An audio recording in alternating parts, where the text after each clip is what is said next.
The sky above the colony was a dull gray, streaked with smoke from the fires burning in the distance. Captain Ryland Pierce crouched behind the crumbling wall of the outpost, gripping his plasma rifle tightly.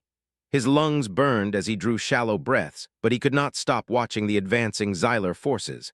They were fast, precise, and merciless. He had faced many enemies before, but the Xylar were different. They fought like a single organism, moving with terrifying coordination.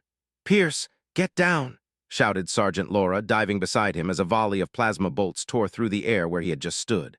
Sparks hit the wall above their heads, sizzling in the humid air. Ryland ducked lower, feeling his heart hammering in his chest. The humans were outnumbered, but they had a chance if they held the outpost. Every second counted. Through the haze, he saw movement.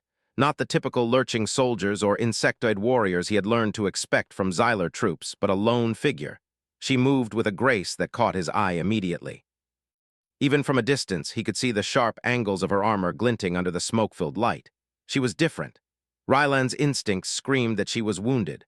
Her movements were faltering, her stride uneven. Without thinking, he leapt from his cover, ignoring Laura's shouts, and ran toward the alien. The ground beneath him shook with explosions, but he kept moving. He reached her just as she stumbled, catching her before she fell entirely. For a moment, their eyes met. They were golden, sharp, intelligent, and filled with something he could not name. Fear, surprise, respect. He did not have time to dwell on it. She was bleeding, a dark liquid soaking her armored chest plate. "Hold still," Ryland shouted. His hands moved automatically, pulling out the compact medkit strapped to his belt. He pressed a plasma clot pad against the wound, watching it hiss and steam as it sealed the cut. She tensed, her alien features twisting as if she wanted to resist, but she did not move away. Ryland had no idea what she was thinking, and honestly, he did not care. He only knew she would die if he did not act. Behind them, the battle raged on. Xylar soldiers were closing in, but for some reason, no one attacked him directly. He thought he must have gone unnoticed, but the longer he worked to stop the bleeding, the more dangerous his position became. Sweat stung his eyes, mixing with the ash on his face. He wrapped the final clamp around the wound and stepped back, gasping for breath. You saved me?" the alien woman said, her voice rough but controlled. It was a strange mix of clicks and tones, but Ryland understood her perfectly thanks to the translator implant at his ear. He blinked at her, unsure how to answer. "Yes, I couldn't just let you die," he said, panting. "You're still alive, but you need to move. Can you stand?" Her movements were stiff at first, but Ryland could see that the worst of the injury had stopped her blood loss. I can move," she said, her voice strangely calm given the chaos around them. Then she hesitated, and for the first time, Ryland noticed the weight in her eyes, the weight of someone who carried more than just her own life. Before he could ask, a distant explosion threw both of them off balance. Ryland grabbed her arm again, steadying her. "We have to go now." Every second they spent here increased the risk of discovery. But then, as if the universe had a sense of irony, a Xylar scout appeared directly in their path. Ryland raised his rifle, but the woman stepped forward. She moved with incredible speed, knocking the scout away with a single strike from her armored forearm. Ryland stumbled backward, stunned. Her strength was unlike anything he had seen in humans, or in any of the enemies he had faced. "Go!" she shouted, and without waiting for a response, she disappeared into the smoke. Ryland froze, unsure what to do. He could hear the battle closing in from all sides, but something inside him refused to leave her behind. He darted forward, covering ground as quickly as he could. He saw her collapse again, barely able to remain upright. Something had hit her side, another wound. "Damn it!" Ryland yelled. He ran to her, kneeling beside her, and applied another plasma clot pad. This one took longer, and the heat made his hands ache, but finally the bleeding slowed. He allowed himself a moment to breathe. The enemy forces had shifted away. He did not know why, but the sky above them was filled with smoke and fire, a battlefield scorched by war. For a long minute they just looked at each other. Neither moved. Ryland had expected gratitude or hostility, but instead he saw confusion, maybe understanding. "Who are you?" he asked finally. My name does not matter," she said. Her voice was low, almost a whisper, "But you have saved me." Then without warning she pulled a small device from her armor. A holographic image sprang to life, showing the structure of a planet with highlighted zones and troop movements. Ryland leaned closer, trying to make sense of it. The image showed a Xylar fleet approaching the colony, faster than anyone had expected. "This is where you are," she said. "They will come and you will not be ready. You should leave. Go now." He hated running from danger, hated feeling powerless, but he also hated leaving someone behind, especially someone he had just saved. "Then we fight together," he said, surprising even himself. The alien woman's gaze sharpened. She studied him for a long moment, then gave a slight nod. "Very well. But you must listen to me completely." At last, they reached a narrow canyon beyond the battlefield. The air was clearer here, though still tinged with smoke and ash. Rylan leaned against a rock, chest heaving. She sat down carefully on the ground, breathing shallowly but steadily. He noticed for the first time the intricate designs etched into her armor, symbols he did not recognize. You are not just a soldier," he said finally, almost as a statement to himself. "I am more than that," she replied. Her voice was quiet, but there was power behind it, a calm authority that made Rylan instinctively straighten his posture. "And you have changed something today, something that could alter the course of the war." "That's all. I recognize courage. Perhaps humanity is not what I expected." Their advance was far from over, and the humans still needed to hold the colony. Rylan stood, brushing dust from his uniform. "We should move," he said. "They'll come this way soon." For the first time, Rylan understood something important. She was no ordinary enemy, and his actions today had set events into motion that he could not yet comprehend. As they began moving toward the distant ridge, Rylan cast one last glance at the smoldering battlefield. He could not know the consequences of his choice, could not predict what lay ahead. But in that moment he felt a spark of something deep and unmistakable, the kind of human courage and instinct that had brought him this far, and would, perhaps, carry him even further than he imagined. For now he only knew one thing. He had saved her life, and that was only the beginning. The canyon was quiet now, except for the distant crackle of plasma fire echoing from the battlefield. Rylan led the alien woman along the rocky path, his mind racing with questions he dared not ask yet. She moved carefully, her injuries slowing her but not breaking her. Every step was calculated, precise, like a predator that had learned patience in hunting. Rylan wondered briefly what kind of life she had lived to make her so controlled, even in pain. "You are strong," he said, breaking the silence. "Even injured, you move like you are meant to survive." He had learned that the hard way over countless campaigns. Strength mattered, but it was the human mind, their creativity, their unpredictability that often made the difference. And for some reason, this alien, even in the middle of a war, seemed to sense that. They continued in silence for several minutes, the tension of the battlefield behind them, the unknown ahead. Then she stopped abruptly, raising her hand. Rylan almost ran into her. "Wait," she said. "Listen. But not mind." They crouched behind a large boulder as the sounds grew louder. A small group of Xyler soldiers appeared, moving cautiously, scanning the rocks. Rylan tensed, gripping his rifle. The woman held up a hand, and he froze. Without a word, she slipped from their hiding place and moved in a blur. In seconds, the soldiers were incapacitated, their plasma rifles clattering to the ground. Rylan could only stare in disbelief. She was fast, precise, and powerful, even weakened by her injuries. He realized she had no intention of fighting him or the humans. She was defending herself, but in a way that minimized casualties. "Impressive," Rylan said softly, lowering his rifle. She glanced back at him, her expression unreadable. "You would call it violence." "I call it necessity." "I know, and they will not wait for you to prepare. You need allies, you need strategy, and perhaps you need me." Every human soldier he had ever met would have killed her on sight. Yet here she was, wounded, choosing what? Mercy, alliance, he was not sure, but something about her calm determination inspired a strange sense of trust. They descended the plane carefully, using the terrain for cover. As they approached the human command center, a small scout team spotted them and raised alarms. Rylan stepped forward quickly, raising his hands. "It's me, it's a survivor," he shouted. "She's not a threat. She's injured and needs help. She isn't here to fight us yet. I think she may want peace, or at least a truce. And she might be the key to saving this colony." She moved with patience, enduring the procedures without complaint, but Rylan could see her strength hiding behind the calm exterior. She was more than she appeared, much more. As the medtechs worked, a comms officer approached Rylan. "Captain Pierce, you should see this," she said, handing him a tablet. He looked at it and froze. The intelligence report showed the full extent of the Xyler hierarchy, and there she was, unmistakable even in the schematic. The figure he had saved was the Xyler Queen. Rylan blinked, his mind racing. He had saved the enemy's leader without knowing. His hands shook slightly, but he forced himself to focus. If word got out too soon, both humans and Xylar extremists would see him as a threat, or worse, a bargaining tool. She's the queen, Rylan whispered. Yes, the comms officer said quietly. And now she's in our medical bay. We have no idea what she will do or if we can trust her. She was resting now, her breathing steady, though exhaustion marked every movement. For a brief moment, she opened her eyes and looked at him. There was no fear, no hostility, only something like understanding.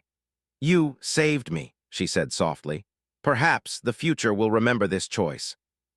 We help when we can, even in war. She could order a retreat, demand allegiance, or even strike at the colony if she wished. But for now, she seemed contemplative. The medical team finished stabilizing her injuries, and Colonel Herrick approached Rylan. We need to discuss this. If the Xylar discover their queen is here, or worse, if she chooses to act, we could be in danger. But we also have an opportunity. She survived, she's alive, and she may see us differently now. That could change everything. Rylan sat near the queen's medbed, watching her sleep. He did not fully understand her, nor did he know how much influence she could wield. But he understood something crucial. Humans had done something the Xylar had never expected. They had acted with empathy in the middle of war, and that perhaps was the first step toward changing the course of history. Rylan leaned back, looking at the stars above the canyon. He thought of the battle, the bloodshed, and the choice he had made. He could not know the consequences yet. The Queen's life was safe for now. The humans were still in danger. But for the first time, hope glimmered, small, fragile, but unmistakable. He clenched his fists, feeling the steady pulse of determination. If humans could surprise one alien, perhaps they could surprise many more. Perhaps their ingenuity, their courage, their compassion could make a difference that no brute force ever could. The alien queen stirred slightly, opening her eyes once more. She looked at Rylan, her gaze measuring, calculating, and then something softer. Perhaps the humans are worth watching. He had no idea what challenges lay ahead. No one did. But in that moment, he felt the unmistakable spark of something that made humans special. Something that could tip the scales of an entire war. And in the quiet of the medical bay, amidst the hum of machinery and the distant echoes of battle, the first true connection between human and queen was made. One choice, one act of courage, one human instinct to save a life, had created a fragile bridge between two species that had once thought each other enemies. Rylan did not know if it would last. He did not know if it would change the course of the war. But he knew this. He had acted as humans always acted, without hesitation, without fear, without asking for glory. And perhaps that, more than anything, was what made humanity a force to be reckoned with. The flagship of the Xylar fleet hovered silently above the fractured surface of a nearby moon, its dark metallic hull reflecting the dim light of the distant sun. Inside the bridge, the atmosphere was tense, a low hum of machinery and quiet chatter filling the space. The Queen sat on a raised platform at the center, her golden eyes scanning the holographic displays before her. Every movement was deliberate, every gesture precise. Even wounded, she commanded attention, respect, and fear from her subordinates. Yet beneath the calm exterior, uncertainty churned. The reports from the battlefield had been strange, confusing. One of her own soldiers, a human, had saved her life. He had not known who she was, had not demanded anything in return, had simply acted. That act alone unsettled her more than she cared to admit. It was a behavior she had never seen from the humans before. Predictable, yes. Cunning, yes. But this selfless action, it was alien to their reputation as aggressive, resourceful, and persistent. She rose slowly, her body still sore from the wounds, and moved to a smaller console on the side of the bridge. The display projected an image of the human colony, showing the shattered outpost and the scattered survivors. Her fingers hovered over the controls, but she did not touch them. To act now would betray her uncertainty. To hesitate could be fatal. "Your Highness," a voice broke the silence. Commander Virin, her most loyal strategist, stepped forward. "The humans are weakened. Their defenses are scattered. If we strike now, the colony falls before nightfall." "You mean a human soldier?" "Strategy demands that we strike while they are vulnerable. That is the path to victory. They will move against you if they sense any doubt." And now she had to decide where she stood. A soft beep from the console drew her attention. A secure transmission from the human colony. She hesitated for a fraction of a second before activating it. The image flickered to life, and there he was, Rylan Pierce, standing in the command center, watching her through the comms with a mixture of caution and resolve. You survived, he said, his voice calm but measured. I am glad. You should know I don't intend to let your people die unnecessarily. You have every reason to harm me or betray me. Humans were unpredictable, yes, but their unpredictability had a kind of integrity she had not seen in her own ranks. Her generals planned, calculated, anticipated every move, but they lacked the spontaneous courage that humans possessed. That courage had saved her life. Perhaps, she said slowly, the humans are not what I expected. And perhaps you are not what we expected either. That could be useful. And yet, if she acted carefully, if she used this human's unusual compassion wisely, she might find a path to survival that benefited more than just herself. You understand, Your Highness, Viren said cautiously, that any hesitation could cost you authority. The warlords will question your judgment if they sense weakness. You must act decisively. Decisive action does not always mean destruction, she said finally, opening her eyes. Sometimes strength lies in choosing differently. And I will decide what is necessary, not out of fear, but out of reason. He bowed his head slightly, acknowledging her authority, but his unease was clear. The Queen turned back to the display of the colony, her mind racing through strategies, contingencies, and possibilities. She thought of the human soldier, Ryland Pierce, who had saved her life. There was something in him that defied expectations. He had not acted out of fear or ambition or calculation. He had acted out of a principle she had never encountered in her own people, compassion, and it had saved her. For the first time in her life, she considered the possibility that the humans might not be her enemy in the way she had been taught. That perhaps there was value in understanding them, in learning from them, in recognizing their potential. Her musings were interrupted by the arrival of another officer, one of the more aggressive generals known for advocating total war. Your Highness, he said sharply, the humans are weak. We can crush them now. If you hesitate, it will be seen as weakness. The warlords will act without you. How many lives are wasted for pride? And we will act wisely.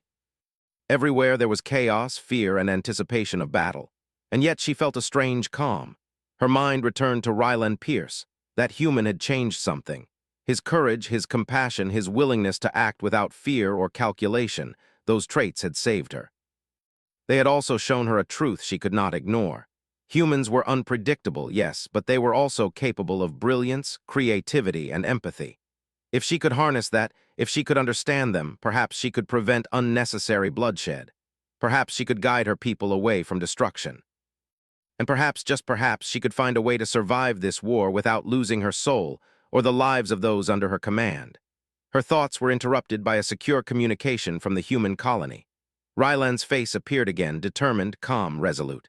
Queen, he said, his voice steady, if you are listening, we can find a way to stop this war. But you must trust me. I am listening. It was shaped by choice, by courage, and by the unpredictable brilliance of a single human who had acted when he could. The human colony lay under the dim light of the twin moons, its battered walls casting long shadows over the scorched ground. Captain Ryland Pierce moved quickly through the command center, coordinating teams of soldiers and medics while keeping a constant eye on the horizon. He had spent the night pacing, planning, and preparing, but the intelligence from the Queen made everything more urgent. She had shared the positions of the loyalist factions in her fleet, the location of the warlord ships preparing for a strike, and the weaknesses in the enemy's formations. Ryland paused near the medical bay, where the Queen was still recovering. Her injuries had stabilized, but the strain of command weighed heavily on her. Despite the wounds, she stood upright, observing the colony's defenses with sharp, calculating eyes. She was no longer just a wounded alien. She was a strategist, a leader, and surprisingly, a partner in the defense. You understand what we are facing? Ryland asked, moving beside her. Yes, she said calmly. But understanding is not enough. We must act, and quickly. Every move must matter. Here, she said, pointing to a narrow canyon to the east of the colony, is where the warlords will strike. They will try to funnel your soldiers into a trap. You must not allow it. Soldiers moved supplies, repaired damaged walls, and positioned artillery. Engineers reinforced turrets, while medics prepared triage stations for the inevitable casualties. All the while, Ryland remained at the center of the operation, coordinating communication between humans and the Queen's loyalists in her fleet. By late night, the preparations were nearly complete. The colony was ready to defend itself, but the true challenge had yet to arrive. Outside, the twin moons cast pale light over the empty plains, masking the approach of the warlord ships. Rylan and the Queen moved to the observation deck, overlooking the battlefield. "They will come in force," she said softly, "more than you expect. But they will hesitate if they see loyalty divided among their ranks. Then we have a chance. If we coordinate perfectly, we can hold the colony and prevent massive casualties." Rylan and the Queen moved swiftly, issuing orders and adjusting positions. Artillery crews took their stations, and sniper teams prepared to strike. Human soldiers moved with precision, their discipline sharpened by necessity, their courage unwavering even in the face of overwhelming odds. Then a warning came from the Queen's liaison. "The warlord squadron is splitting. They plan a direct assault on the western wall while sending a smaller force to the central gate. They do not expect coordinated resistance." The warlord ships descended toward the colony, their plasma weapons cutting through the pale morning sky. But they were met with prepared defenses, turrets that had been repaired overnight, mines laid in hidden positions, and strategically placed human squads ready to counter every move. Rylan watched the battlefield with a mixture of fear and awe. The humans were performing beyond expectations, and the Queen's instructions ensured that the enemy's movements were anticipated and countered at every turn. One of the attacking squads approached the central gate, only to be funneled into a narrow corridor where Rylan's soldiers had set up a crossfire. The attackers fell back under heavy fire, their advance halted before it could reach the walls. From the observation deck, the Queen observed the chaos unfolding. Her loyalists in the fleet struck with precision, disabling several of the warlord ships before they could target critical structures. The humans' improvisation combined with her fleet's accuracy created a devastating effect. Rylan moved along the walls, issuing commands and encouraging his soldiers. "Hold your ground, watch your sectors, remember why we fight." His voice carried over the battlefield, bolstering the morale of those under his command. Amid the clash, the Queen remained focused on the larger picture. "Pierce," she said, "there is a group moving to flank the eastern wall. If they succeed, they will breach the colony." Yet the combined human and Xylar forces held firm. Every decision, every strategy, every act of courage contributed to the defense. Rylan noticed small acts that mattered. A soldier sacrificing cover to drag a wounded comrade to safety, an engineer redirecting energy to a failing turret at the perfect moment, the Queen herself issuing commands to her loyalists that turned the tide in isolated skirmishes. Then, the warlord leaders realized their attacks were failing. They could not predict the humans' ingenuity nor the Queen's tactical foresight. Rylan saw it in the enemy movements, the hesitation, the miscalculations, the retreating forces. "This is our chance," he said to the Queen. "We can push them back entirely if we act now. Do not allow panic to spread among your soldiers. Keep the line strong." His actions, simple and bold, created openings that allowed artillery teams to target advancing units with deadly accuracy. As the enemy retreated in disarray, the Queen observed the battlefield with a sense of satisfaction she had rarely felt. The humans' courage, creativity, and determination had made the difference. They had taken a situation that seemed hopeless and turned it into a victory. Rylan returned to the command center, breathing heavily but grinning. "They're falling back," he shouted. "The colony holds." You fight not only with strength, but with something deeper, with purpose, with principle, with courage that inspires. That act, it created the possibility for all that followed. Humans, you act when it matters, without waiting for permission, without hesitation. That is power. Rylan and the Queen walked along the walls, observing the soldiers as they tended to the wounded, repaired damaged positions, and reinforced their defenses. Every act was a testament to human resilience and determination, and she could not help but admire it. "You have changed something today, human," she said softly. "Not only in the outcome of this battle, but in the way I see your species. Perhaps this is the start of a new understanding. That even in war, there is value in mercy, in action driven by principle, not by fear or self-interest. That may be the key to saving more than just this colony." They had faced overwhelming odds, yet the humans' courage, ingenuity, and determination had carried them through. And alongside the Queen, an enemy-turned ally, they had proven that cooperation, respect, and understanding could be more powerful than fear and brute force. The Queen turned to him, her gaze unwavering. "Pierce, today you have saved not only my life, but countless others. You have demonstrated the strength of your people, not through dominance, but through action guided by principle. Remember this, human, sometimes, the greatest victories come not from war, but from courage, choice, and understanding. Humanity had been tested, and they had risen. They had survived, adapted, and inspired. And in that moment he knew that this was only the beginning. The warlords' forces retreated beyond the horizon, their arrogance shattered, their plans disrupted. And in the quiet that followed, the colony began to rebuild, strengthened not only by human ingenuity but by the unexpected alliance that had emerged in the heat of battle. Rylan stood beside the Queen, watching as the first signs of recovery took hold.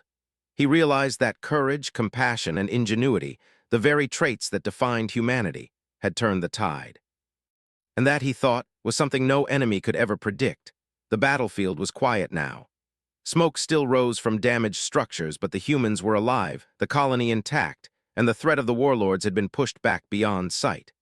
Captain Ryland Pierce walked through the main plaza, watching soldiers clean weapons, repair barricades, and tend to the wounded. Their faces were tired, but there was pride in their eyes, a pride born not only from surviving the attack, but from acting with courage and intelligence under pressure. Beside him, the Xylar Queen moved with quiet authority. Her injuries were fully stabilized, though the scars of battle were still visible beneath her armor. She walked among the humans with a careful balance of respect and command, observing their efforts, occasionally offering advice that improved efficiency or safety. For Rylan, it was surreal to see an enemy leader, one he had once saved in the chaos of battle, now working side by side with his people. "They are stronger than I expected," the Queen said quietly, her golden eyes tracking a group of medics moving quickly between soldiers. "Your species, it is not only resilient, but clever, adaptable, and principled. I underestimated you. We do what we can when we see the need. That's what saved you yesterday. Sometimes it is courage, compassion, and quick thinking that shape the outcome. Without cooperation, the colony might have fallen." "Captain Pierce," Herrick said, turning to him as Rylan entered, "the Queen has agreed to participate in peace talks. We are drafting terms now. This is unprecedented." "Humans," she said, her voice clear and firm, "I come not as your enemy, but as one who seeks understanding. The warlords among my people act without regard for life, but I do not. I wish to find a path that avoids unnecessary death. That is why I am here." A few were skeptical, some wary, but many recognized the courage it took for an enemy to speak this way openly. It was a rare opportunity, and they knew it. Rylan stepped forward.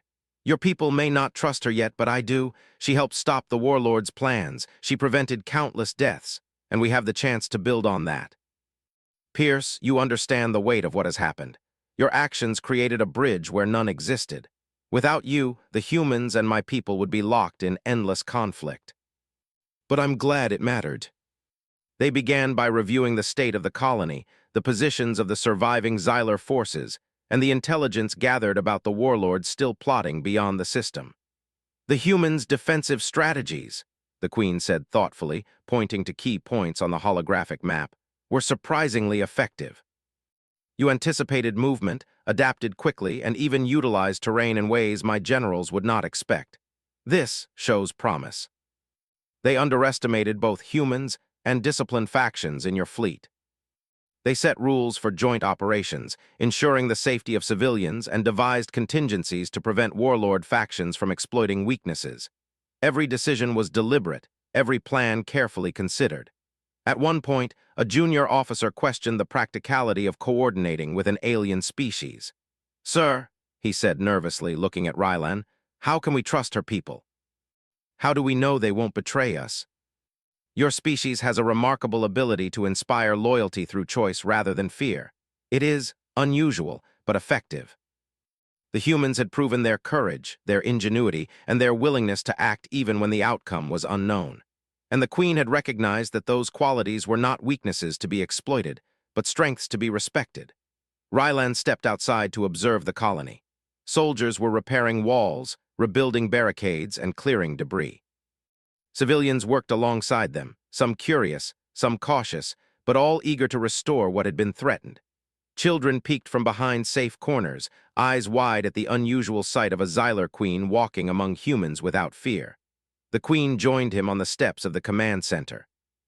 She watched quietly as humans moved with determination, improvising solutions and helping one another without waiting for orders. "They are impressive," she said softly. "Not only in battle, but in spirit. You have shown me that courage is not only in strength, but in empathy and action, in the willingness to risk oneself for another. Even when we don't know the full consequences, even when we don't know who we're helping, we act, and sometimes it changes everything." Smoke still curled from the edges of the battlefield, but the world felt lighter, quieter, as though hope had returned. Then Rylan turned to her. "What now, after today, after all of this?" "We show that strength is not only in domination, but in understanding, in cooperation, in choice. That is how we survive, not just as individuals, but as civilizations. You have shown us that humans are unpredictable, yes, but also capable of greatness beyond calculation. That is power." Every action reinforced what had been proven in battle. Humans were not just strong, not just resilient. They were creative, courageous, and capable of inspiring change even in the heart of the enemy. By midday, a message came from the human leadership. The framework for a formal alliance had been approved, with both humans and loyalist Xyler agreeing to the proposed terms. Civilian life could resume safely, and trade and communication channels would be established. Rylan allowed himself a rare moment of satisfaction. The colony was safe, the immediate threat neutralized, and a fragile peace had begun to take shape. The humans had survived, adapted, and demonstrated their worth, not only to the Xyler Queen, but to themselves. The Queen turned to Rylan once more. "Pierce, your actions have changed the course of this conflict. You have saved countless lives, prevented unnecessary bloodshed, and demonstrated the value of human courage and principle. I will ensure your people are recognized for this. The best acts are not performed for glory, but because they must be done. That is the essence of humanity. That is why you succeeded where others might have failed." They had acted decisively, bravely, and with empathy, qualities that no weapon or technology could replicate. As the day drew on, the colony began to recover. Supplies were replenished, structures repaired, and morale restored. Humans and Xyler loyalists worked side by side, sharing knowledge, resources, and trust. The warlords were retreating, their arrogance broken, their plans thwarted. Rylan stood on the balcony of the command center, watching the activity below.